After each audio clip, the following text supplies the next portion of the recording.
আসরের সালাত আদায় করে নিজ নিজ মন্দিরের উদ্দেশ্যে পৌঁছে গেলেন ইনশাআল্লাহ।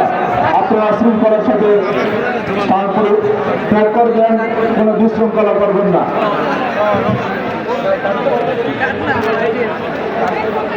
যুবকগঞ্জের যে সকল দল আছে দায়িত্ব পালন করছে, আপনারা আপনাদের নিজ কাছে রাখবেন।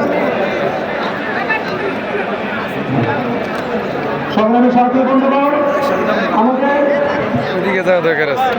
সংগ্রামী সাথী বন্ধুগণ, আমাদের সমাবেশের সম্মুখে পাতালঘাটের সংলগ্ন প্রকাশনা স্থল রয়েছে, অপরদিকে দ্বিতীয় সামনে প্রকাশনা স্থল রয়েছে। আজকের এই প্রকাশনা স্থলে